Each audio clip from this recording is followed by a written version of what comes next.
All right. Today is Monday, August 21st. We get the solar eclipse in North America today. And this is SIG Apps. So welcome. Let's get started. Just some housekeeping announcements to start with. There is no SIG Apps meeting on September 4th. There is a upcoming Helm Q&A at the next stand-up meeting, which is next week. And so there is a link to a form where you can submit questions that you have beforehand. And this is just to satisfy our retro item from the last retro when people had some questions about Helm. So looking forward to that. We have a demo today. Tamal is going to show off Searchlight, and we have some discussion topics around proposals. So let's get started. Tamal, are you around to give us that demo? Yeah. All right, take it away. Thank you.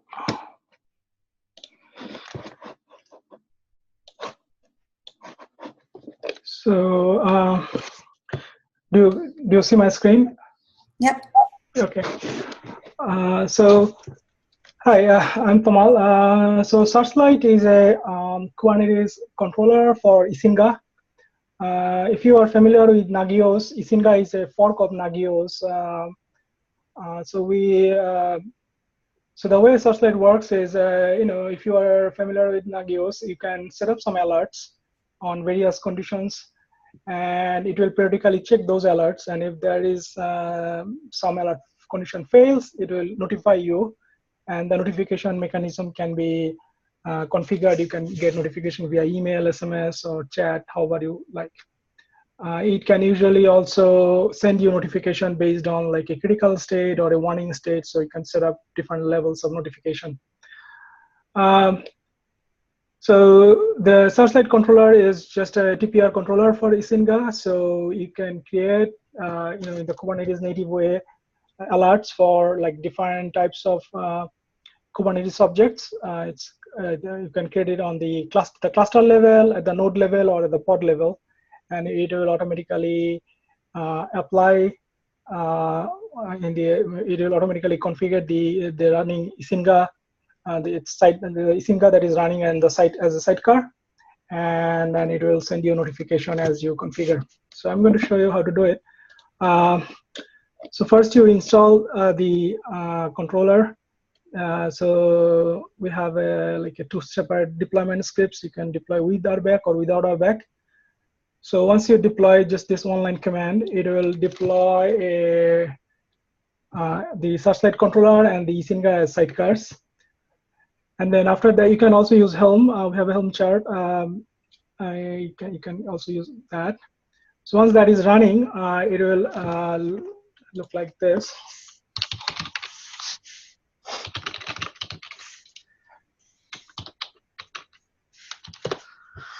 So it runs a single pod, and it has actually three different containers in that. One is for this operator, one for the Isinga, and there is also Postgres running Isinga, and it's a database to run.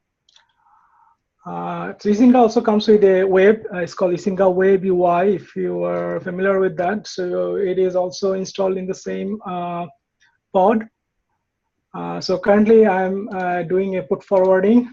So if you do kubectl get pods, you find the pod name and then port forward. The port number is 60,006. So just to make sure it's not like used for anything else. And then if you go to localhost, you'll be able to see that this is the Isinga that is running locally in my local Minikube cluster that is I'm running locally. Now you can create like as I said, like a number of different types of alerts. So for example, I'm going to show you a couple of sort of interesting alerts that we use for our clusters. For example, like you have a CSR, the CSR that is used by the Kubernetes API. And we usually want to keep an eye on like it doesn't expire, because we had cases where it expired like after a year. So you can set up an alert like this. So you create a API version kind cluster alert. You said, give it a name and a namespace, and then you say the check command. The Isinga check command is the CA cert, and then you say that the warning level is when it gets close to like a 240 hours, that's 10 days. And then 3 days, once it gets close to like expiring in 3 days, it will be critical state, and then you can get alerts via like in the critical state you send a alert via mailgun, so you get an email. So once you set that up, so for example, I have done that here. So right now it's all okay for now. So for example, this is the one that I set up. So the alert, you can see this is the one CSR demo. So right now the Minikube cluster has like almost, I guess, 10 years of expiration time. So it's showing that it has it's going to expire in 3,000 days. So you're fine, and it's going to check. And you can also configure like how frequently this is checked. So the check interval right now, it is going to check every 30 seconds, and when you get an alert, like essentially when it is close to like expiring in certain days, it will send an email, and then until you acknowledge that alert, it will keep sending you email every 2 minutes. It's the standard way Isinga works. So if you get an email, you can come here and you can actually acknowledge that adding a comment. So a similar other thing, we can like direct a bunch of alert commands that we have. So you can, if you go to the docs section, you will see that the different alert commands are supported for like the cluster level. One is the CSR. You can check for component status. Then we have an interesting one, which is the JSON path. So for example, you have an API or some sort of HTTP server, and you want to check, it returns JSON response. So you want to check that the certain field path has a certain value. So it can do that for you. For example, in this example, like this API doesn't even need to be inside the cluster. It could be anywhere as long as it is accessible from the cluster. For example, we have a like API server running here, and it doesn't have an authentication, but it just returns some sort of metadata information. So using the JQ tool, if you are familiar with that, so essentially you have to write a JQ query, and if you write a JQ query, it'll check against that. So you can say like .metadata.env field, if it is not prod, then you will get an alert or something. So right now, like it's prod, so you don't get an alert. So you can set it on any field you want to check. So that's a different one. And then I'm going to go to another one. Like if you want to set on the cluster level, you can also check for like particular nodes. For example, if some node gets disconnected from your cluster and you want to get an alert, you can get an alert using something like this. So you say you want to check for node exists, and then you also set the parameters. It's called the vars in the Isinga sort of syntax paradigm. So it's a selector. You said that if you expect that there are going to be at least one node that matches this selector. So if it's less than one, then it will send you an alert. So this kind of thing is actually quite handy if you have like a pod alert. So there is one for pod exists. For example, I'm sure if you have used Kubernetes in production, you have seen cases where like sometimes your node goes out and comes back up, and for some reason maybe the persistent volume did not disconnect correctly or something. We have seen this problem in Google Cloud quite a few times. So even though you're running with the deployment, your pod is not running because it cannot really mount that volume or something like that. So in those kind of scenarios, this is quite handy to actually get an alert saying that the pod doesn't actually exist, even though you have the deployment or something like that. So there are a few other, if you're at the node level, we can usually you have like three commands. You can check for influx query. If you are using the influx query that is stores the hipster data. You can check for node status. So you can set an alert that will check for all the node status. So if any node is not in ready status anymore, you will get an alert. Or if you want to check for a specific node, you can also do that. it can also check for node volume. So I'm not going to go into that here right now, but if you look at the detailed description, you'll find that information.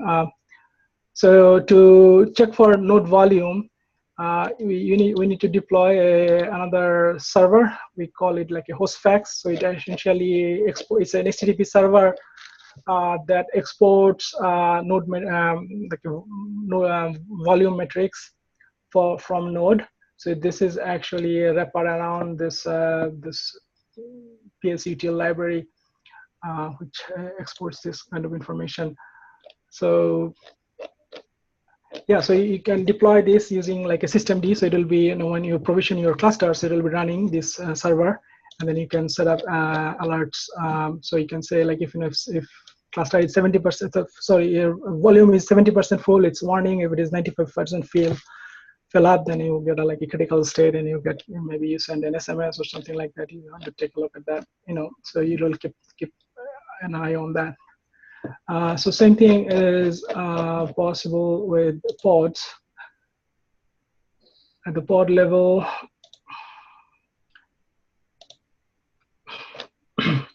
so you can also do PodVolume. So the important thing is, the interesting thing is that the PodVolume, it will actually talking about like either a PVC, or if you mount like AWS disk or a Google Cloud disk directly, it will actually give you alert for that. So because since the host fact is directly running on the node, it can access the the volume information directly from that, and then that's what is used by Searchlight.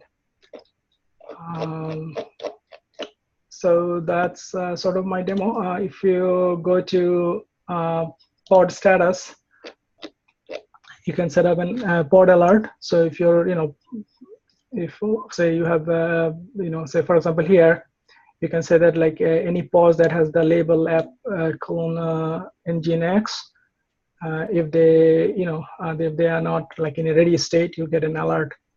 So they will check every 30 seconds, but you can increase the interval. So for example, I have set up a few more alerts like that. For example, here I have a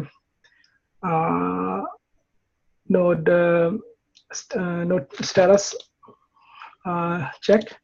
So this is checking for node. You can see this is checking for the Minikube node is running successfully now, so there is no issue there. And then I had a couple of Nginx pods running.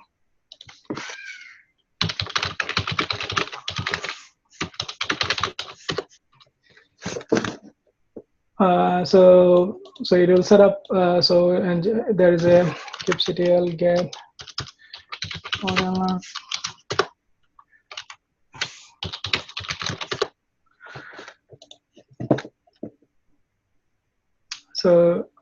So this pod alert is checking for these two pods, and these are the two alerts that are set up here. So it will automatically sync if your pod goes out, and then different pod comes up. It will actually create a different. It will automatically create a configure Isinga for that new pod, and you will get an alert. Yeah, so that's sort of a very quick demo how it works. We've been using this with just for like this kind of alerts for the clusters we run. The different commands that are supported. If you go to the tutorials page, you'll see this is the full list of different type of alerts that we have. These are all currently implemented here. And in terms of sending a notification, if you saw our previous demo with kubed, it essentially sort of uses the same libraries, so it can send notification via like Slack, your email, or Twilio. If you want to get an SMS, it can send all of that. So that's my quick demo. If you guys have any questions, happy to answer. Thanks, Tamal. Does anybody have any questions for Tamal? Yeah, I have a question. Mm-hmm. My name is Mike. Thanks for the demo, Tamal. That's pretty cool stuff. I'm curious, like going forward, I see you can monitor a lot of stuff with Searchlight.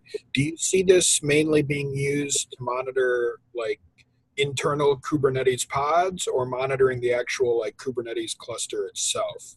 Like, is it more about monitoring what's happening inside Kubernetes, or monitoring Kubernetes and the hosts? Like, what do you see going forward?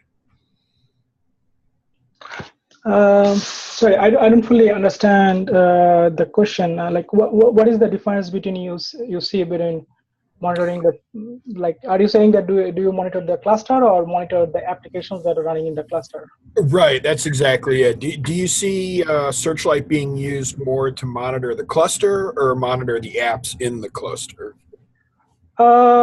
We created this mainly to monitor the cluster. But you can also monitor the applications if that's what you want to do. I mean, yeah, like for example, even with pod alerts, you can it can exec into the pods, and you can run some commands if you want to, check for something specific.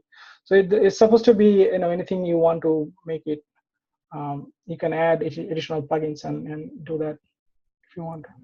Okay, thanks. Yeah, that was why I was curious, because I could see how you could do both types of monitoring. So I was curious what your intentions were when you guys were creating this and whatnot. So it sounds, sounds great. Thanks a lot. Thank you. Any other questions for Tamal? Okay. Thank you for your demo. Yeah. Let's go on to the discussion topics. So we have two proposals that we want to discuss. First is supporting lifecycle hooks with stateful sets and auto pausing. That's with a small demo.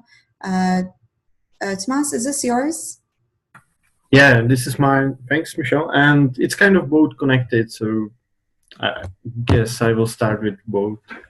And so, hey, I'm Tomas, and I work for Red Hat. And today I kind of want to discuss two things.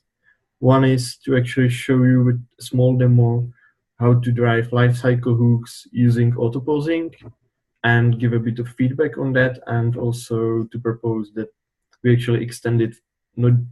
Now it's implemented just for stateful sets, and it would be nice to actually extend it to Daemon Sets and deployments as well.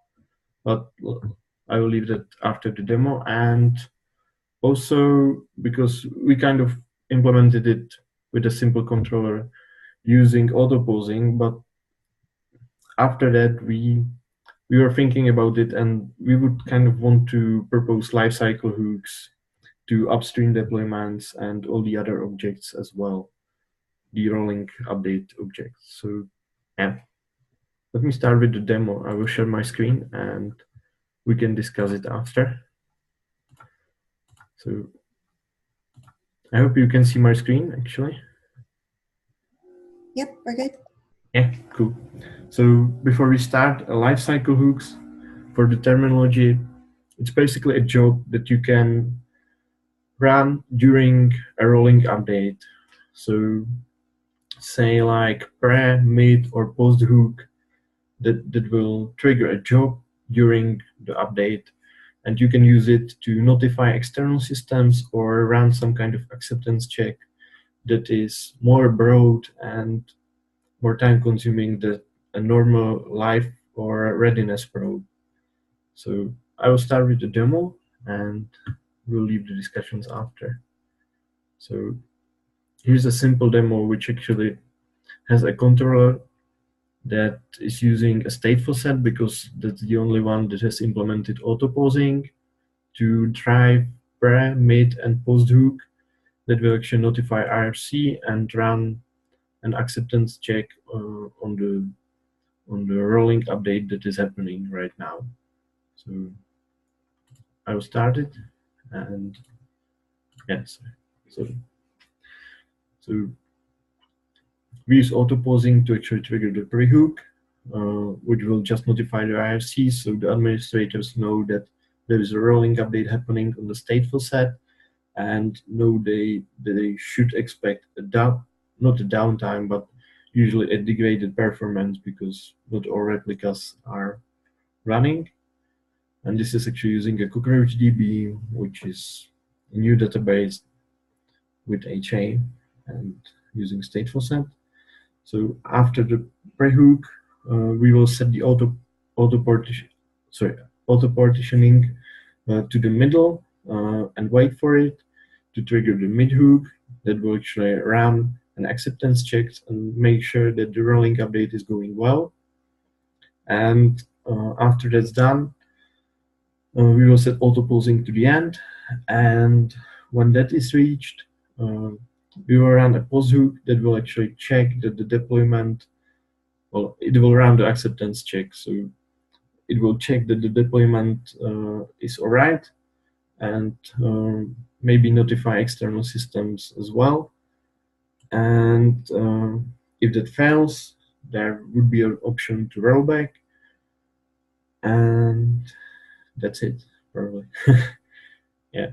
So this was a really short demo.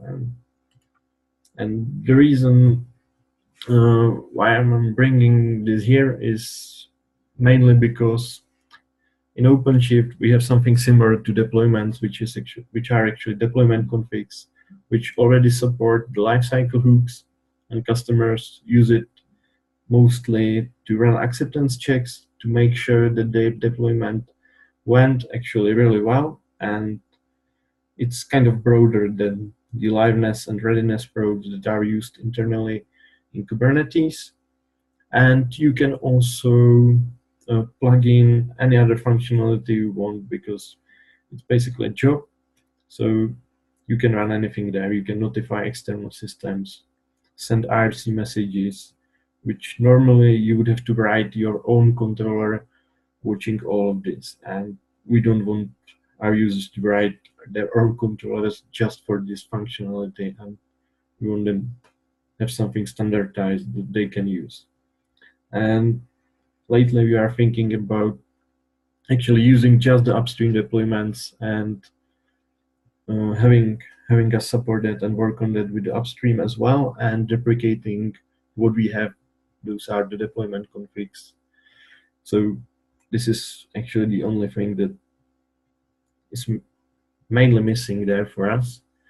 So we wanted to talk to you guys and see if lifecycle hooks would be something that we could propose to upstream and implement it there. Yeah. So. Cool. Does anybody have any questions or something, any feedback right now at this time? Hi, I'm Dilip. So if I have to understand it correctly, this is a controller that is going to run on top of Stateful Set, right? So yeah. So right now it is running on top of Stateful Set, and this was actually our first intention to use auto pulsing for this.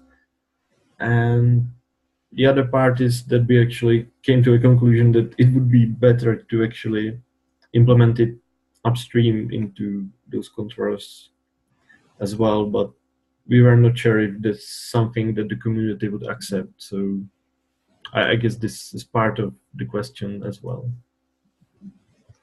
Okay, I mean, I'm not very sure about the communities or the SIG leaders' take on whether or not to take this feature inside.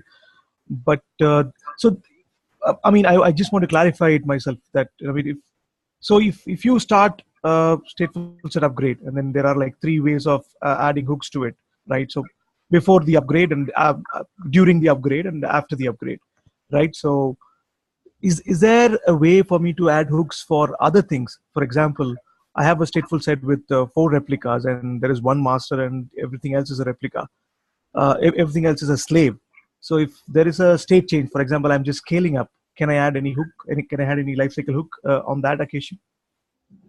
Right. So I guess the question. So at this example, we use pre, mid, and post hook, and this was just a simple example to show you how it works. But generally, how we want to implement the lifecycle hooks is that you specify progress point that will actually say either the percentage or the number of the replicas which are updated. So assuming you have a master and slaves, the master is usually the number 0, right? Or the first replica in stateful set. So you could set the progress point to the point where you reach the master and you already updated the slaves, or the other way around. So I guess you could run the hook at the right point for you. Well, the scenario is slightly different. I mean, you could not always say that the replica 0 is the master, because if you have a workload, something like etcd or console, which can keep re-electing the masters, so you would never know which the master is. So on that scenarios, if you suddenly decide to reduce the number of replicas, reduce or increase the number of replicas, then it would be very beneficial to add hook. So that is something we were also wondering internally in Huawei. So I thought, if this can be applied to that directly. And if there is any design document for this work, we would be happy to take a look at it. Thank you. Yeah, I'm thinking about writing something together, but I was kind of first wanted to ask the community how they feel about it actually even. But yeah, I will definitely write something together if you guys are interested. Thank you. Yeah, I'm definitely interested in seeing the proposal for this. Would you define a lifecycle hook just like you would define a probe in the manifest? Actually, the approach we were thinking about taking is that you would define it basically as a job, then saying a failure policy. So if that hook would fail, should we abort the deployment and roll back or continue? And also the progress point, which will specify at what percentage or at what number of replicas it should be triggered. But mostly it would be a job. So any arguments that job would take, it would be the same basically. We're actually thinking about reusing jobs for running the lifecycle hooks. Gotcha. Does anybody have any questions or thoughts around this? Hey, this is Mike again. I just wanted to voice some support. This feature looks interesting, and I could definitely see the team that I work with getting some mileage out of it. So, no question, but for what it's worth, there it is. Yeah, thank you. I appreciate the feedback, so we at least know community is interested.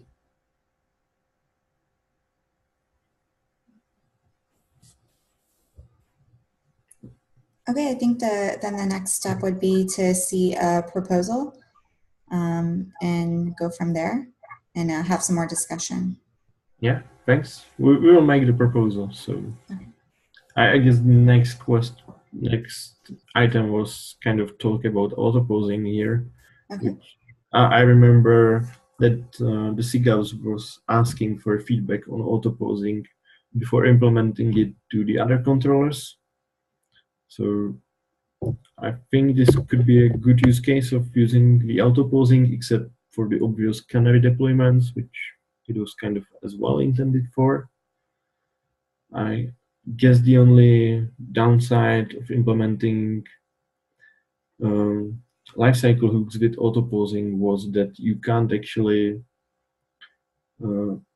set the partition to the point when it's done and run the lifecycle hook there, because the deployment controller will consider the deployment being done once you reach updating the last replica. So you can't actually stop there and wait. Can you remind us what auto-pausing is? Yes, so what auto-pausing is or why? Sorry, I missed you. Both. Right, so from what I know, the auto-pausing was implemented to easily make canaries, which was one use case. So you can actually set the partition point during or before the rolling update. You set a partition point. So say you have 12 replicas and you set it to 3. 12 minus 3 replicas get updated, and it will wait and leave those last 3 replicas with the old version. So you have a canary where half of it, or not half of it, but part of it is updated and the rest is not, and it would wait there. So there's the use of auto pausing, and you can also build on top of it with a controller like I have introduced, which will actually drive lifecycle hooks using there. Yeah. I hope I did some stuff. No, that's perfect. It's a great overview. And then, so do you want to take that into your next proposal? Yeah, I guess. But I was more like giving a feedback on auto pausing, but we can continue with it as well, I guess. Okay, if you want to ask for feedback, that's okay too. Yeah. Does anybody have any feedback?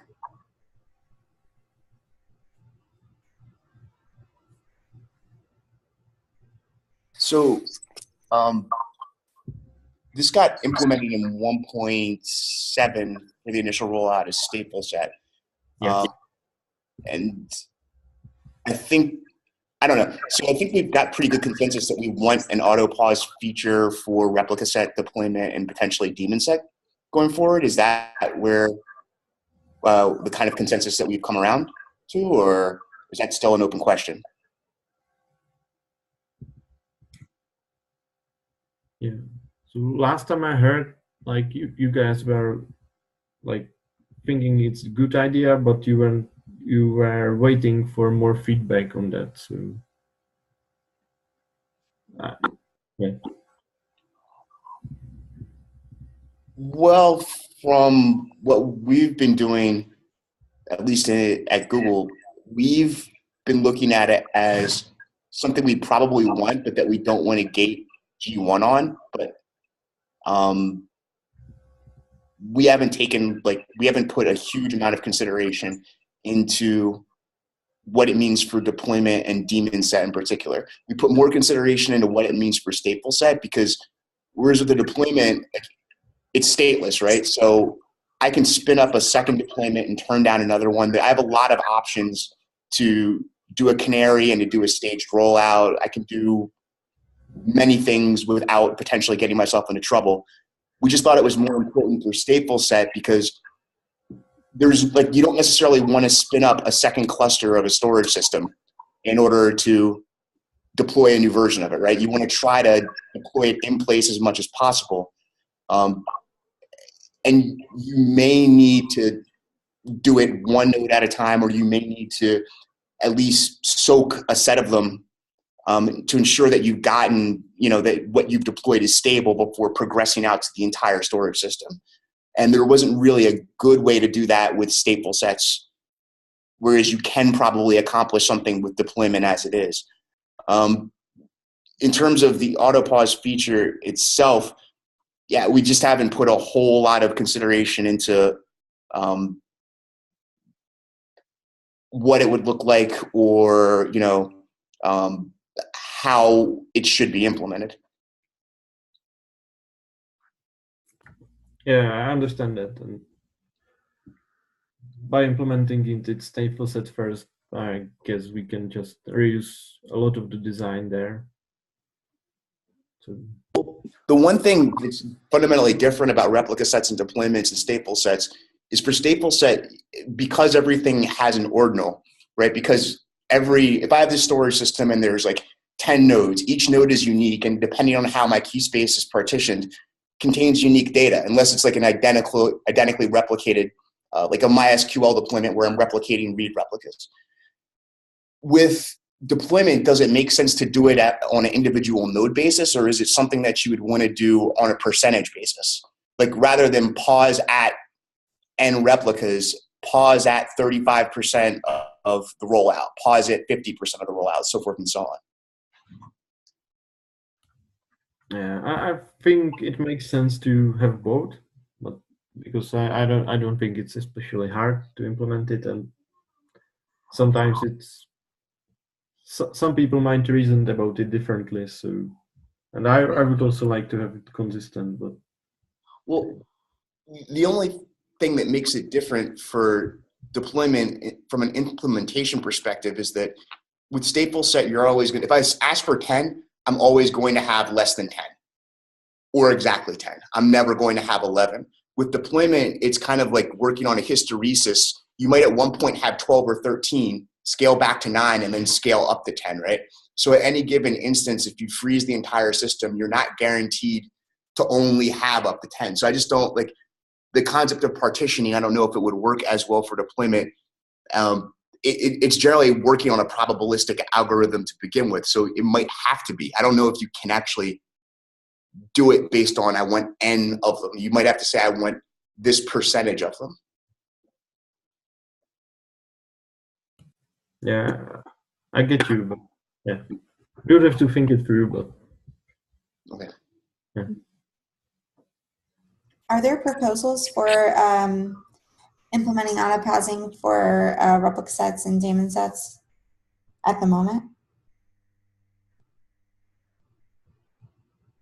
Not as far as I know. Okay. Tomas, is that something you're interested in doing as well? yeah, we might want to do that as well, but I guess we will start with the stateful set. Okay. With the lifecycle hooks, and if no one picks it up in between, we might want to get to that as well. Yeah, that makes sense. And I guess we will mainly see how the lifecycle proposal goes, because otherwise we will definitely use auto pausing for implementing it. So this will be our own choice then. Yeah, so we'll want to see a proposal for that, and then put that, have that go around on the mailing list. And then there's a new SIG called SIG Architecture, so we'll want to present that at SIG Architecture as well. Okay, thanks, Michelle, and thanks for the slot here. Yeah, my pleasure. Yeah. All right, does anybody else have anything for Tomas while he's still here? All right. Does anybody have anything else they'd like to bring up for today's meeting?